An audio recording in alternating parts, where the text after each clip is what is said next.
Com valoreu la imputació de Pujol, de Jordi Pujol i Soler, per entendre'ns, per frau fiscal i blanqueig de capital? Aquesta és la pregunta del dia, 93 473 35 35, Facebook i Twitter del programa. És una pregunta que li traslladem per començar a Oriol Junqueras, a qui donem la benvinguda i agraïm la seva presència avui aquí. Moltes gràcies, bon dia. Com valora aquesta imputació que vam conèixer ahir? Doncs que esperem que la justícia actuï de la forma més rigorosa i ràpida possible. A la Casa de l'Ardiaca de Barcelona, davant de la catedral, hi ha un símbol on es veu una tortuga i una oreneta, i diuen que són el símbol de la justícia. La seguretat de la tortuga i la velocitat de l'oreneta. A vegades la justícia ha intercanviat els papers, diguem-ne, no? I és molt important que la justícia actuï amb rigor i que actuï el més ràpid possible, perquè tots necessitem seguretats respecte al que ha passat, respecte al que està passant. Per exemple, és molt estrany que hi hagi delinqüents confessos que han confessat que han fet un delicte i que, en canvi, faci 1, 2 o 3 anys que no hi ha cap diligència judicial, no hi ha cap tràmit, no sabem com acabarà.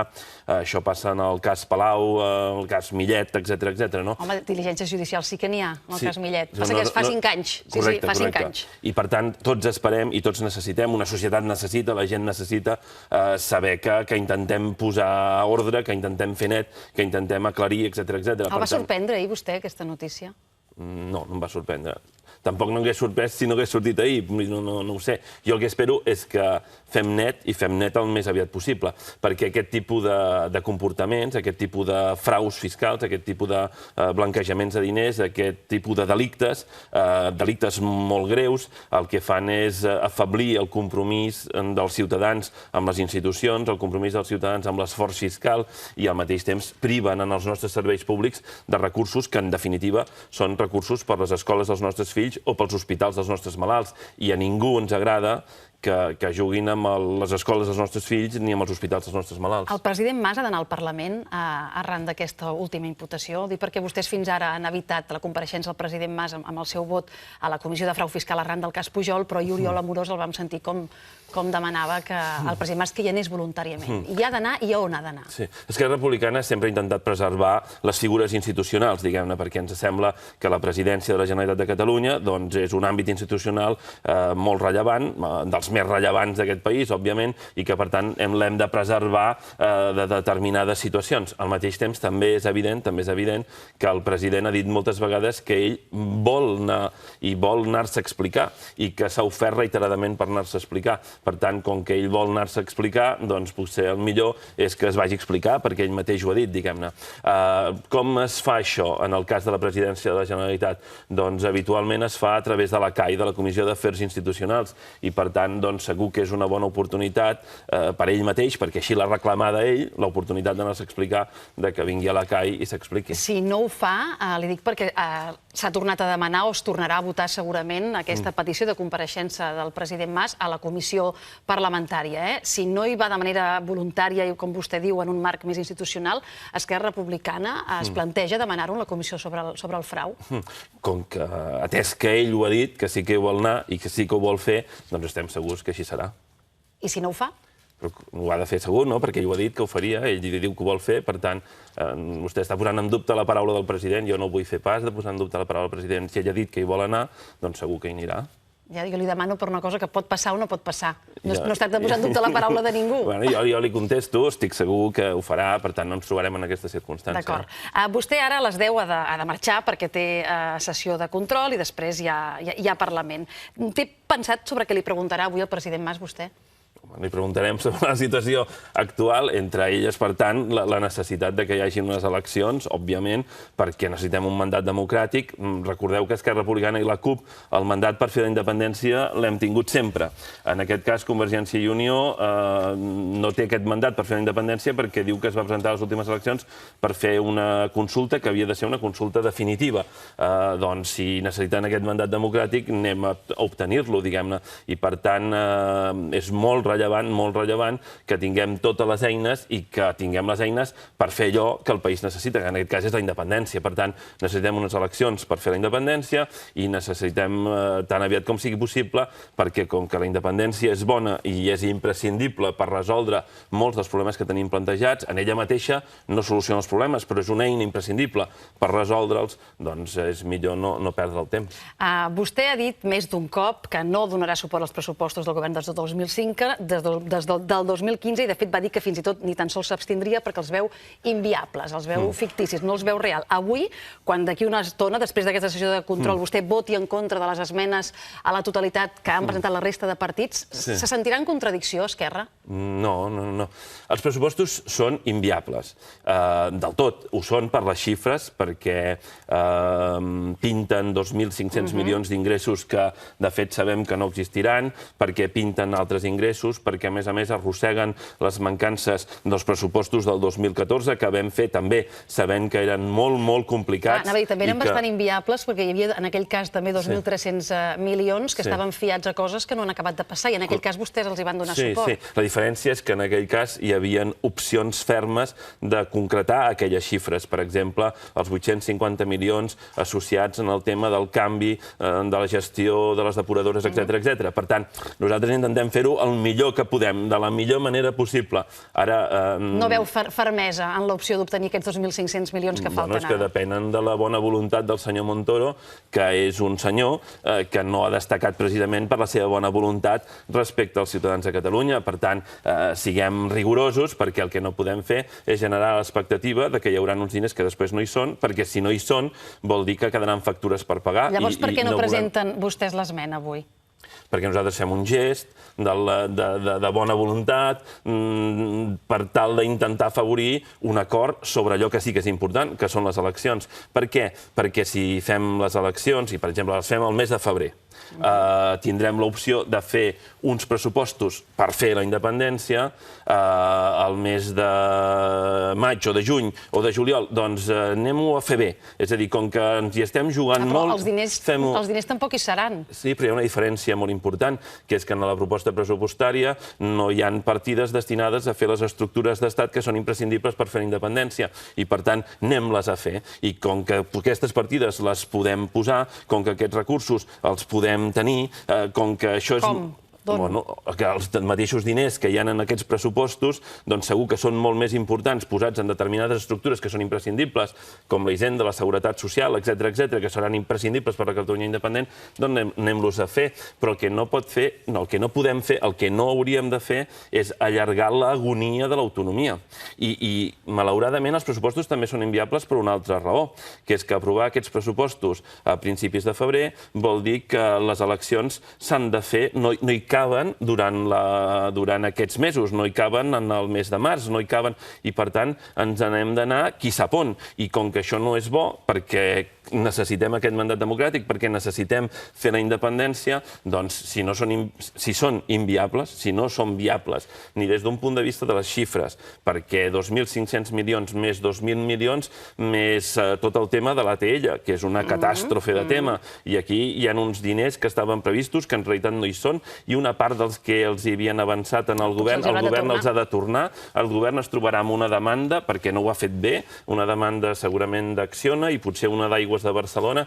Clar, intentar fer quadrar uns pressupostos on falten 5.000 milions és una bogeria, perquè això és els diners que costen totes les escoles bressol de primària, de secundària, tots els instituts de batxillerat i totes les farmàcies del país en un any, i com que no en podem prescindir d'aquesta xifra, fem-ho bé, fem les coses ben fetes. Per tant, aquest gest clarament és per guanyar temps i mirar si abans del 19 de gener hi ha un acord per a aquestes eleccions que Esquerra vol. És que segur que ha d'haver-hi un acord. Si tots coincidim en que la independència és bona i és imprescindible, si tots coincidim que per poder caminar en aquest camí de la independència cal un mandat democràtic, perquè hi ha uns partits que s'han presentat tenint el mandat per fer la independència, el cas d'Esquerra Republicana i el cas de la CUP, i hi ha nosaltres que no s'han presentat per fer la independència i, per tant, necessiten aquest mandat, doncs és evident que l'hem de fer i que l'hem de fer el més aviat possible, perquè dilatar el temps de forma innecessària el que comporta és més agonia autonòmica, més agonia en els pressupostos, i això té conseqüències gravíssimes, terribles, per la gent d'aquest país que més pateix. El govern ha dit que amb una pròrroga de pressupostos perilla recuperar la paga extra pels funcionaris i perillen inversions. Vostès això s'han sentit interpel·lats? Se senten hostatges de situacions com aquesta? Segur que no, perquè tots sabem que en pròrroga es pot pagar la paga extra perfectament. El govern diu que no. No, el govern no diu que no, ni s'atrevirà mai a dir que no, perquè sap que si diu que no estaria mentint. Per tant, el govern... Ho posa molt en dificultat. El govern diu que no estaria garantit, el qual vol dir que es pot garantir perfectament. I, de fet, sí, home, i tant, es pot garantir. Expliqui-ho. Sí, es pot garantir per una raó molt simple, perquè hi ha la Comunitat Autònoma de Navarra que està prorrogant pressupostos des de fa 3 anys. El govern espanyol que ha prorrogat pressupostos en algunes ocasions. El govern d'Astúries que ha prorrogat pressupostos. Catalunya va prorrogar pressupostos el 2013, just fa un any enrere, diguem-ne, no? Un any i mig enrere. Com es paga la paga extra dels funcionaris? Doncs les pròrrogues tenen decrets de modificació de pròrroga i, de fet, l'any 13 se'n van fer uns quants de decrets de modificació de pròrroga i si es van fer l'any 13 també es poden fer ara.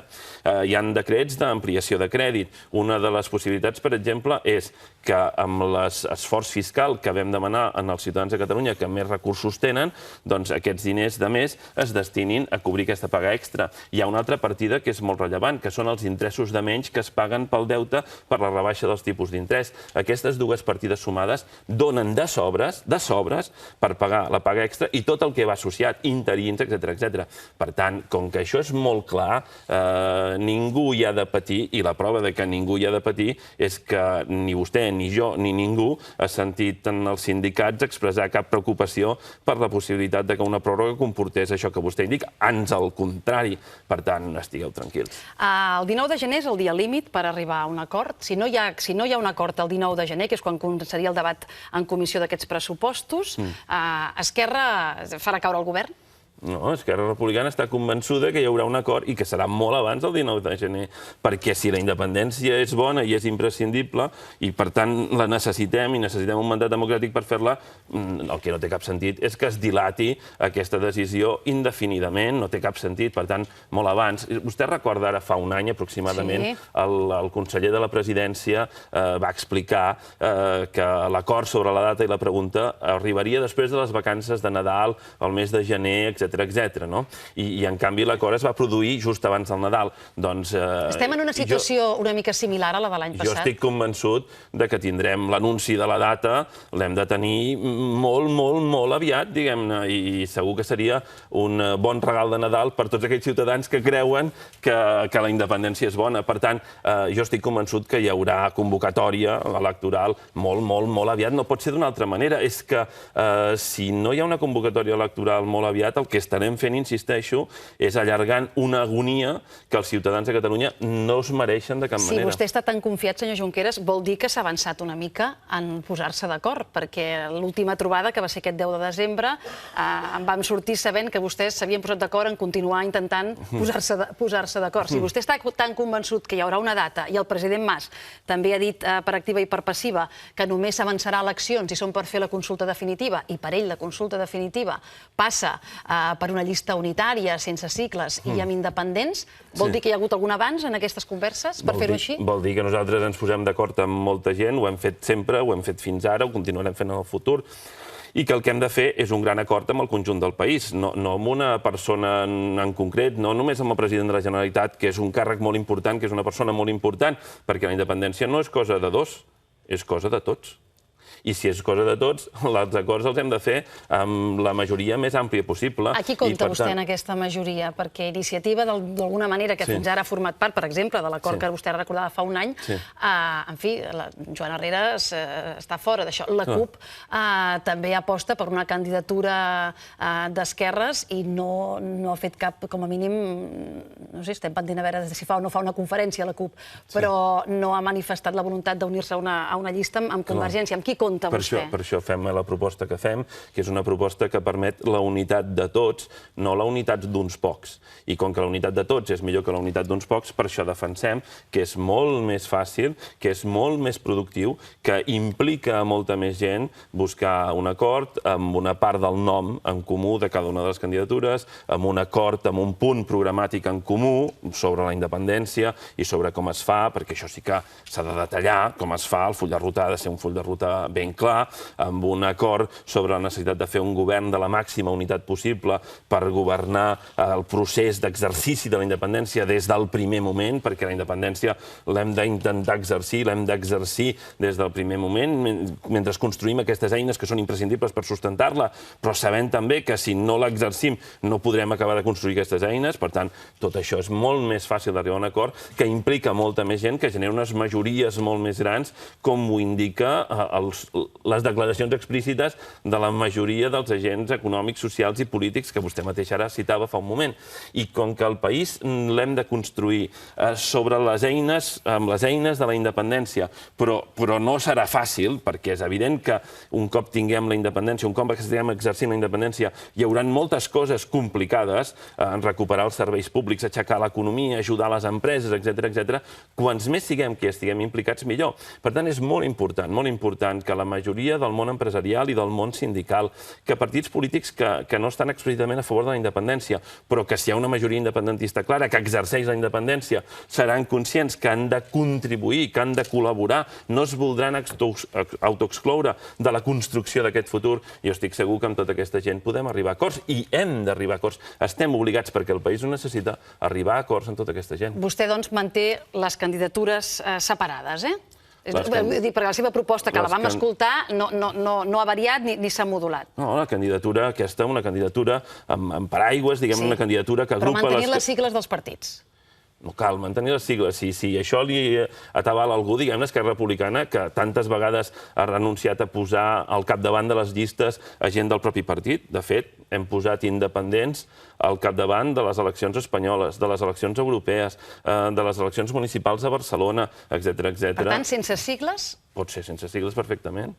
Pot ser sense sigles perfectament. A més, nosaltres ja hem dit... Què més pot ser? Li dic per intentar trobar, a veure si hi ha punt de trobada entre el que ens van proposar vostè i Artur Mas. És a dir... Pot ser de tot, diguem-ne, perquè nosaltres ja hem dit que, com sempre, com tantes altres vegades, com avui mateix es tornarà a posar en evidència en el Parlament de Catalunya, en aquest primer tràmit dels pressupostos, nosaltres som gent molt generosa i molt predisposada a arribar a acords, i que arriba a acords amb tothom, insisteixo, amb tothom, que arriba a acords... Clar, Esquerra Republicana està al mig del panorama en aquest moment, no? I hi ha gent més a la dreta i gent més a l'esquerra, i Esquerra Republicana té l'obligació, jo crec que l'exerceix amb la màxima responsabilitat possible, d'intentar cosir permanentment el país, el món sindical i el món empresarial, el món de les esquerres i el món que està més en el centre-dreta. Doncs Esquerra Republicana el que farà és el mateix que ha fet sempre, ser generosa, ser molt generosa i intentar cosir el país en aquest projecte compartit i en aquest projecte que és imprescindible per construir el futur. Si vostè posa sobre la taula deixar una banda les sigles, per què no una llista unitària? Per aquesta raó que li explico, perquè és molt més fàcil sumar... Sí, però llavors, és a dir, si van sense sigles però són candidatures diferents, com sabrà què està votant la gent? Home, sí que ho sabrem, perquè vostè creu que té algun dubte de que si voten l'Oriol Junqueras... O sigui, vostè encapçalarà la seva llista. Esquerra Republicana i la gent que ens acompanya en aquest projecte decidirem, i Esquerra Republicana, insisteixo, ha demostrat moltes vegades que és molt generosa i estic convençut que ho tornarà a demostrar perquè ho ha demostrat sempre i avui mateix ho torna a demostrar una vegada més. Per tant, això no l'ha de preocupar. El que ha de preocupar és farem les eleccions perquè aquestes eleccions són imprescindibles per tenir el mandat democràtic, perquè és imprescindible per fer la independència. Aquesta és la qüestió. La independència és imprescindible. Les farem? Jo estic segur que sí. És que com els hi hem de dir als ciutadans de Catalunya que no es faran? Jo estic convençut que es faran perquè són imprescindibles i si és imprescindible s'han de fer. Perquè els reptes que tenim al davant són reptes immensos, perquè penseu en el futur de la nostra economia, de les nostres empreses, de les nostres infraestructures, de les nostres escoles, dels nostres hospitals. Tot això necessita tenir les millors eines possibles i si les millors eines passen per aquest mandat, per aquesta consulta definitiva, doncs anem-la a fer de la manera que sumi a més gent. I la manera que suma més gent, òbviament, és la proposta que fem nosaltres. A vostè li va saber greu que l'Assemblea Nacional Catalana d'alguna manera optés per la proposta presentada pel president Mas abans d'escoltar-lo a vostè? No, en absolut. Jo estic convençut que l'Assemblea el que diu, i tothom el que diu, tothom pot dir el que vulgui, i el que diuen és que el que calen és la independència, i el que calen són unes eleccions, i que el que cal és trobar la millor fórmula. I la millor fórmula jo estic convençut que és la que nosaltres proposem, perquè és la que genera més consens dins de la nostra societat. És la que permet fer més pinya entre més agents econòmics i socials i més partits polítics diferents. Per tant, com que és la millor fórmula, apliquem-la. Des del 10 de desembre vostè s'ha tornat a veure amb el president Mas?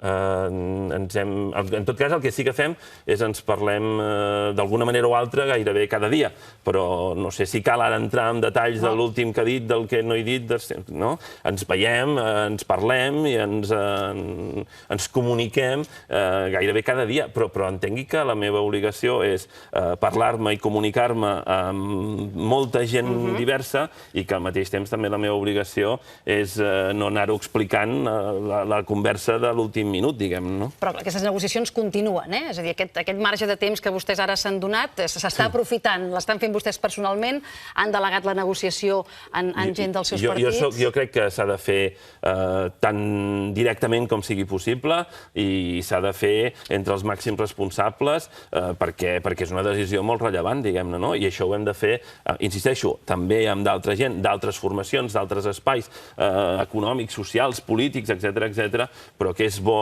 que aquestes decisions les prenguin els màxims responsables. Vostès estan treballant en la seva pròpia llista? Nosaltres estem treballant per fer possible la independència de Catalunya. Sí, això ja ho sabem, senyor Junqueras. Però jo li pregunto a vostè, a l'hora de confeccionar aquesta llista, que vostè demana que agrupi el màxim de gent, penso, per exemple, ha parlat amb aquest grup de socialistes que ara s'han constituït fa poc, amb aquest partit Més, per exemple? Sí, hem parlat, clar que parlem i parlem amb tothom, només faltaria. Una altra cosa és que parlem necessàriament de fer una candidatura, això no ho fem perquè em sembla que no cal i perquè estic convençut que serem capaços d'arribar a grans acords sense necessitat ara d'estar-ne parlant específicament d'una cosa tan concreta. Em sembla que el que hi ha en joc en aquest moment és quelcom molt més important que una posició concreta en una llista. Insisteixo que Esquerra Republicana ha demostrat moltes vegades la seva generositat posant al capdavant dels seus projectes electorals a gent que no tenia res a veure amb el partit. Fins i tot em van posar a mi de president, que feia 3 mesos abans ni era militant del partit. Imagini, si Esquerra Republicana és un partit generós, doncs, escolti, estic segur que arribarem a grans acords, que arribarem a bons acords, que arribarem a acords amb tothom i que l'important no és si aquest arriba a un acord amb aquest d'allà, sinó que l'important és com vestim un projecte que abarqui l'amplíssim ventall de la nostra societat. Si vostè, ara és l'hivern i fa fred, diguem-ne, i no el fem servir gaire, però si a l'estiu fa servir un ventall, oi que el ventall funciona millor si està obert que si està tancat? Doncs si la nostra societat és plural i és diversa, el que hem de procurar és que el ventall estigui el més obert possible i que, insisteixo, afecti a formacions polítiques, però també afecti a entitats socials, associacions, sindicats, patronals, etc. I, per tant, com que la nostra fórmula, com que la nostra proposta, jo em sembla que permet encabir molta més gent, doncs és la que hem de procurar preservar. Escolti'm, a punt d'estrenar el 2015, que ve com una mena de túnel d'eleccions, aquest 2015. Hi ha gent... Per això és tan important fer-ho el més aviat possible, perquè és que si no entrarem dintre de la dinàmica electoral espanyola i això... Vostè això no li agrada? Bueno, no és bo per ningú i sobretot no és bo per la gent que està convençuda que la independència és útil, que la independència és imprescindible i que ens convé tenir-la el més aviat possible. I tots sabem que el més aviat possible és millor el gener del 2015 que el gener del 2016, oi que sí? Doncs fem-ho bé. Per què no li convé a vostè un canvi de proporció de poder al Congrés dels Diputats? No, sí, a mi el Congrés dels Diputats em preocupa relativament poc, diguem-ne. I jo el que dic és, la societat catalana i la gent que ens està veient per televisió ara està patint ara. Què em proposa? Que li diguem, miri, com que vostè està patint... No, jo no li proposo res. Vostè proposi el que vulgui. No, jo el que no puc fer és dir-los, escolti, vostès estan patint, esperi't. Deixaran de patir? Home, és evident que tindrem una eina importantíssima per intentar estalviar aquest patiment i que l'haurem d'aprofitar de la millor manera possible. Jo insisteixo, la independència per ella mateixa no resol els problemes que tenim plantejats, però la independència és imprescindible per tenir l'oportunitat de resoldre de veritat aquests problemes.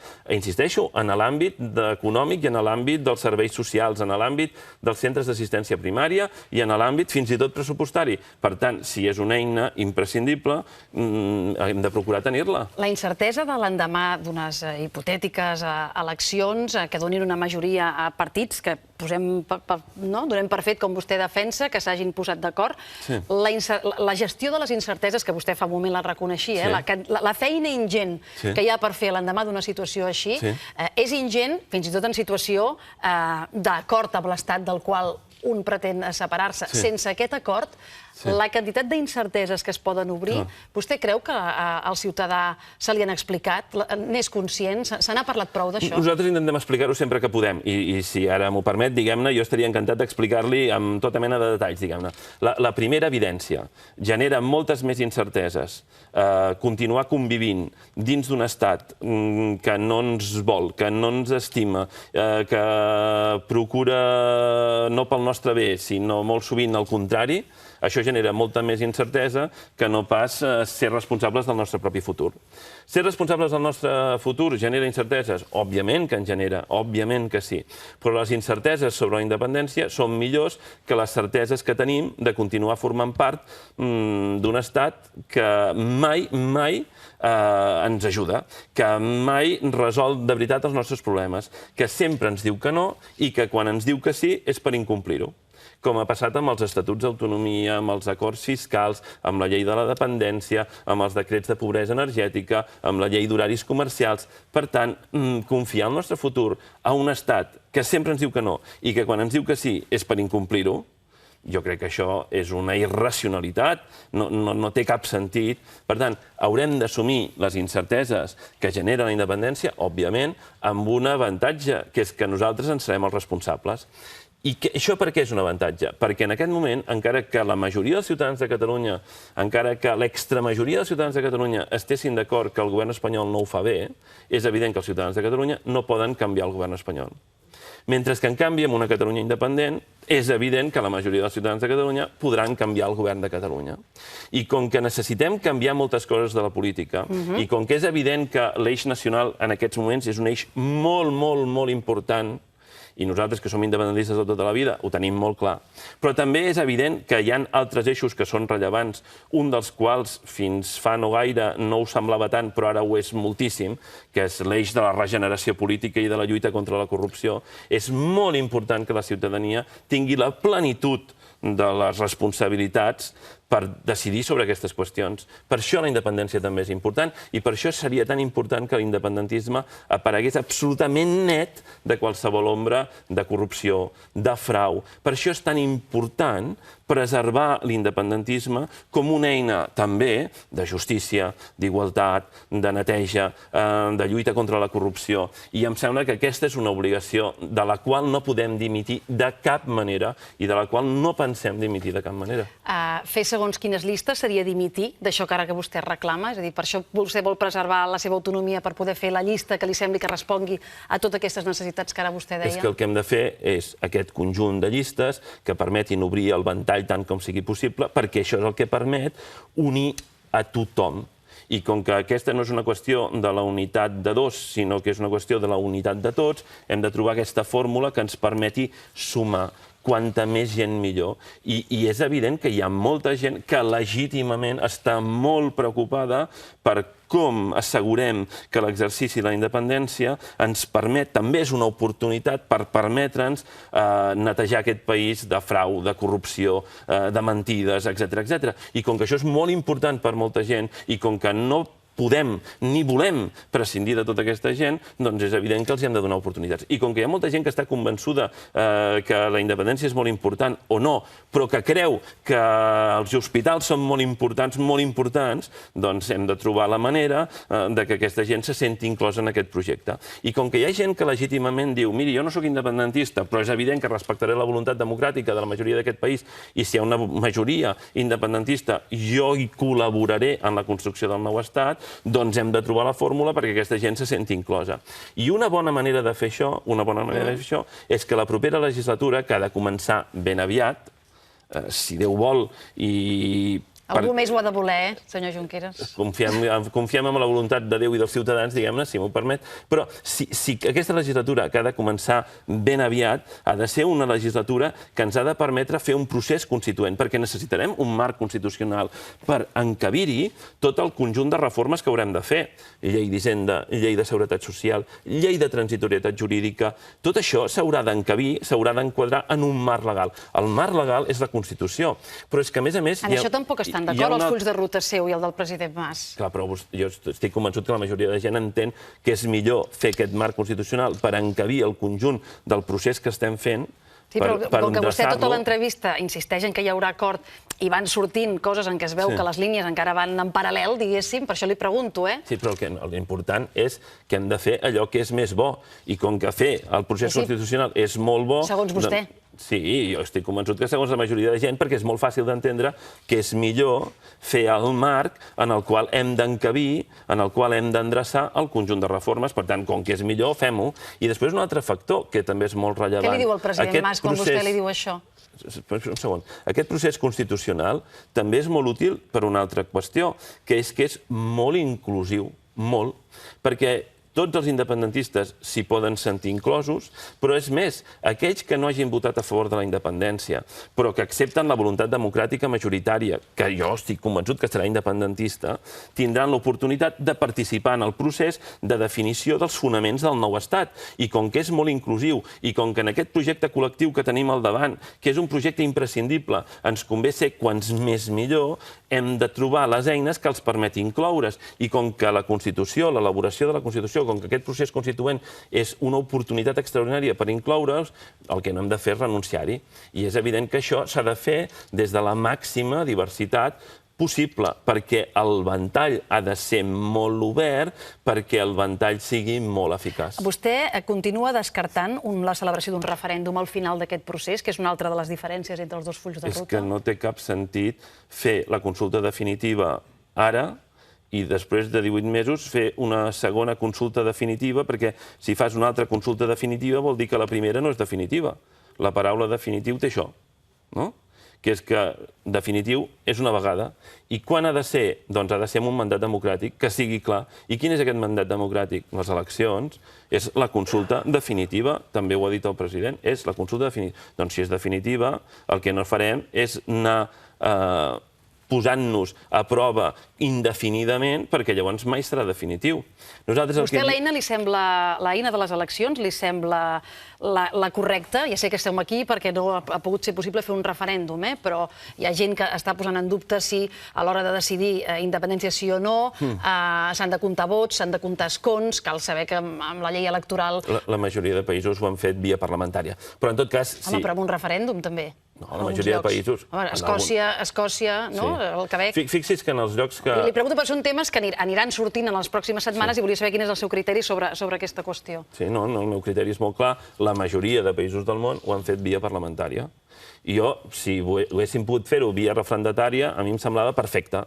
Però com que la via referendatària no ha sigut, doncs fem-ho via parlamentària. I si la via parlamentària és clara, com que la majoria de països del món ho han fet per aquesta via, fem-ho per via parlamentària.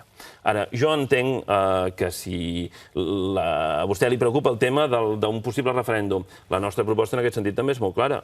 Precisament per això també hem de fer un procés constituent. Aquesta propera legislatura ha de ser la legislatura d'un procés constituent. Per tant, les eleccions han de ser constituents, perquè anem a constituir un estat i perquè anem a fer una Constitució. I llavors sí que hi haurà un referèndum de ratificació d'aquesta Constitució, que en la mesura que és la Constitució que marca el nou estat, la nova república, la República Catalana, i en la mesura que és un procés molt participatiu, molt inclusiu, és l'oportunitat perquè els ciutadans puguin ratificar el conjunt del procés que estem vivint. Per tant... Funcionaria com un referèndum de validació d'aquesta Constitució? Sí. Les Constitucions es ratifiquen, no? Sempre, sí. I de manera vinculant, a més. Correcte. Així ho esperem. Encara que en l'estat espanyol els referèndums no són vinculants, curiosament. Els de les Constitucions, sí. Els de les Constitucions, sí. I els dels estatuts, també. Correcte. Bueno, després se'ls salten i els rebenten els tribunals constitucionals, diguem-ne. Però, en tot cas, nosaltres el que proposem és eleccions que són la consulta definitiva per fer la independència. Això és el mandat democràtic per fer la independència. Aquí hi ha la ruptura democràtica per fer la independència. Exercim la independència mentre fem aquest procés constituent, perquè és la millor demostració que estem fent un nou estat, que estem fent una nova república, i ratifiquem aquesta Constitució, perquè aquesta Constitució i aquest procés constitucional té la virtut de, primer, endreçar perfectament totes les reformes legals que hem de fer, i segon, perquè és un procés que permet la participació de tothom. I com que permet la participació de tothom, és bo. Senyor Junqueras, és tardíssim, ho hauríem de deixar. A mi m'agradaria fer una última valoració. Si m'ho permet, hem tingut un trimestre sobiranistament intens, la via catalana, els decrets, la querella, la consulta, després el procés participatiu, les cimeres, les conferències, la discussió sobre les llistes. En aquests moments segurament hi ha ciutadans convençudíssims, ciutadans il·lusionats, ciutadans farts, ciutadans desorientats, ciutadans escèptics, fins i tot hi ha ciutadans aliens a tot això. Contempla vostè la possibilitat que potser l'únic denominador comú de tots aquests ciutadans que ho veuen des de punts de vista molt diferents, en algun moment tinguin el dubte de com ho gestionaran tot plegat els polítics que estan al capdavant d'això? Jo entenc perfectament que tinguin dubtes, i tant que ho entenc perfectament, perquè, de fet, aquests dubtes estan sustentats en el fet que molt sovint les coses no s'han fet tan bé com s'haurien d'haver fet. I, per tant, què hem de fer? Doncs posar-nos a prova, i han de tenir la possibilitat de substituir-nos a tots, diguem-ne, no? I precisament per això també serveix la independència, per donar l'oportunitat als ciutadans de Catalunya que quan no estiguin d'acord amb un govern el puguin canviar, cosa que no poden fer quan no estan d'acord amb un govern espanyol. Per tant, clar que hi ha dubtes, i jo ho entenc perfectament, i aquest Nadal no serà un Nadal tranquil per moltíssima gent d'aquest país. Perquè hi haurà molta gent d'aquest país que aquest Nadal no tindrà calefacció a casa seva. Per tant, no pot ser tranquil. Perquè hi ha molta gent que està en una situació d'atur de llarga durada. No pot ser tranquil. Perquè hi ha molta gent que necessita uns serveis públics de qualitat i no els acaba de tenir. O veu com s'erosionen, o veu com s'afableixen. És evident que no pot ser tranquil. No pot ser tranquil. I hem de procurar tenir la màxima tranquil·litat d'esperit, i tant. I recuperar, si m'ho permet, molts dels valors intrínsecs del Nadal cristià, auster, de tota la vida. Segur. I la tranquil·litat d'esperit és molt important. Però al mateix temps també tots tenim l'obligació d'estar pendents i de no defraudar en aquells ciutadans que es troben en una situació molt difícil i que no es poden permetre el luxe de tenir un Nadal tranquil, en aquest sentit, material tan bàsic com la calefacció, com uns ingressos mínims, com una situació de molta dificultat perquè la llei de dependència no funciona. Doncs aquests ciutadans han de ser la nostra prioritat, perquè les necessitats dels nostres ciutadans constitueixen, de la gent que ens envolta, han de constituir una obligació moral per tots nosaltres. Tots estem obligats políticament, moralment, socialment, a intentar cobrir les necessitats d'aquells que més pateixen. I aquesta hauria de ser la nostra prioritat ara i sempre. Senyor Junqueras, per acabar, vostè espera l'avançament electoral per Nadal, per Cap d'Any o per Reis? El més aviat possible, estic convençut que serà immediatament, diguem-ne. Hi haurà un anunci d'eleccions per tenir el mandat per fer la independència, unes eleccions per fer la independència. Segur que serà molt, molt, molt, molt aviat. Insisteixo, l'exemple de l'any passat jo crec que és una bona referència. el conseller portaveu va dir després de les vacances i, en canvi, va ser abans del dia de Nadal. Estic convençut que això encara pot ser així. Senyor Junqueras, gràcies per venir a Matins i intentar repassar una miqueta com està la situació. Se'ns ha fet una mica llarg, però hi havia moltes qüestions sobre la taula. Espero que llarg no s'us hagi fet. No, llarg no, però objectivament és llarg. Són les 9:18. D'acord. Corri, que si no, no arribarà al Parlament. Que vagi molt bé. Gràcies, sort, bon dia.